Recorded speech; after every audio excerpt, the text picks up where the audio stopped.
හොඳයි. අද අපි කතා කරන්න යන මේ කතාව පටන් ගන්නේ ශ්‍රී ලංකාවේ පන්ති කාමරයකින්.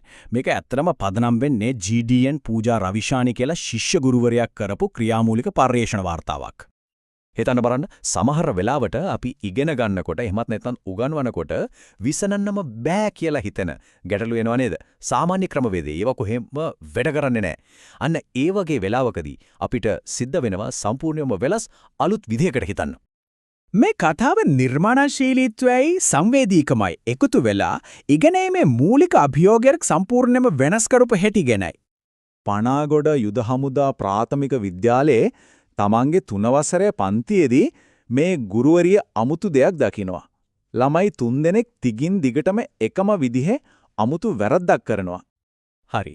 ඉතින් මේ මුළු ගැටලුවම තේරුම් ගන්න නම් අපි මුලින්ම දැනගන්න ඕන පිල්ලම් කියන්නේ මොනවද කියලා.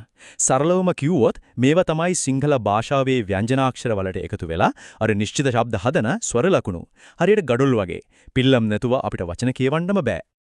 මෙතන බලන්න වෙනස පැහැදිලිවම පේනවා. එක පැත්තක තියෙනවා පිල්ලම් එක ලියපු සම්පූර්ණ නිවැරදි වචනය. අනිත් පැත්තේ තියෙන අර ළමයි ලියපු විදිය. ඒකේ පිල්ලම් නැහැ, වචනේ සම්පූර්ණයෙන්ම වැරදි.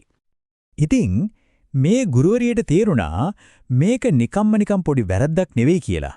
මේක මේ ළමයින්ගේ මුළු අධ්‍යාපන ගමනටම බලපාන්න පුරුදුන් බරපතල බාධකයක්.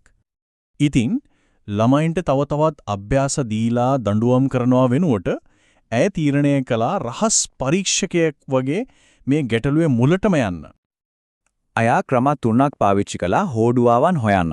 එකක් තමයි හොඳට නිරීක්ෂණය කරන එක. පන්තියේදී වගේම ළමයි සෙල්ලම් කරනකොටත්. ඊළඟට ළමයි එක්ක දෙමෝපියෝ එක්ක අනිත් ගුරුවරු එක්ක කතා කළා. අන්තිමට යාළගේ පරණ පොත්පත් ඉස්කෝලේ වාර්තා හැමත් පරීක්ෂා කළා. මේ ඔක්කොම එකතු කරලා තමයි සම්පූර්ණ චිත්‍රය මවාගත්තේ. ඉතින් මේ පරීක්ෂණ වලින් යාට තේරුම්ගේ දේ තමයි අර ළමයි අකුරු වැරදියට ලියන එක ඒක නිකම්ම මතු පිටින් පේන දෙයක් විතරයි කියන එක. ඇත්තම ප්‍රශ්නේ ඊට වඩා ගොඩක් ගැඹුරුයි. මොකද මේ ළමයින්ට පාඩම් වලට අවධානය යොමු කරන්න බැහැ, පන්තියේ වැඩවලට සහභාගී වෙන්න බයක්, අකමැත්තක් තිබුණා. ගොඩක් වෙලාවට තනියම ඉන්න තමයි කැමති උනේ. ඒ වගේම වැඩ කටයුතු ඉවර කරන්නෙත් හරිම හිමින්, පොත්පත් එහෙමත් අපිරිසිදුයි, අසම්පූර්ණයි. මේ හැම දෙයකම යටින් තිබුණේ ලොකු ආත්ම විශ්වාසයක් නැති අන්න එතකොට නියම ප්‍රශ්නේ මොකක්ද කියලා තේරුම් ගත්තට පස්සේ ඇය හරිම අපූරු සාම්ප්‍රදායික නොවන විසඳුමක් නිර්මාණය කරනවා. ඒක ළමයින්ගේ හිතටම වදින විදිහේ එකක්. එයාගේ සැලැස්ම වුණේ බලෙන් කටපාඩම් කරන එක නෙවෙයි. ඒ වෙනවට ඉගෙනීම කියන දේ සතුටක් ගේන ළමයින්ගේ කැමැත්ත එක්ක සම්බන්ධ වෙන දෙයක් බවට පත් කරන එක. මේ මුළු වැඩේම කේන්ද්‍රස්ථානයේ උනේ ඇයම නිර්මාණය කරපු හරිම ආකර්ශනීය ලේසියෙන් මතක හිටින කතාවක්. ඒ කතාවේදී තේරිම් ගන්න අමාරු පිල්ලම් හරිම සරල දෙයක් බවට පත් කළා.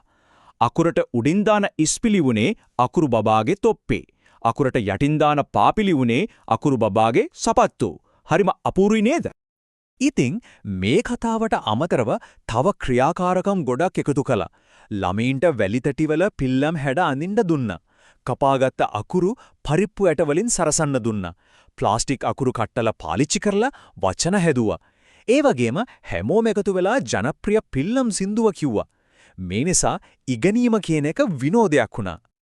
හරි ඉතින් මේ නිර්මාණශීලී ක්‍රමය ඇත්තටම සාර්ථක වුණාද? ප්‍රතිඵල ළමයින්ගේ වැඩවල වගේම එයාලගේ හැසිරීමත් පැහැදිලිවම දකින්න ලැබුණා. පර්යේෂණයේ දත්ත දිහා බැලුවම ප්‍රතිඵල ඇත්තරම පුදුමයි තැන තරම්. මේ ප්‍රස්තාරයෙන් පැහැදිලිවම පේනවා මේ ක්‍රමවේදය පාවිච්චි කරන්න කලින් ළමයින්ගේ ලකුණු තිබුණේ ගොඩක් අඩු මට්ටමක. ඒත් මේ මැදිහත් වීමෙන් පස්සේ ඒ ලකුණු මට්ටම කැපී පෙනෙන විදියටම ඉහළ ගිහින්. ඒ කියන්නේ පිල්ලම් හරියටම පාවිච්චි කිරීමේ හැකියාව සැලකිය යුතු විදියටම දියුණු වෙලා.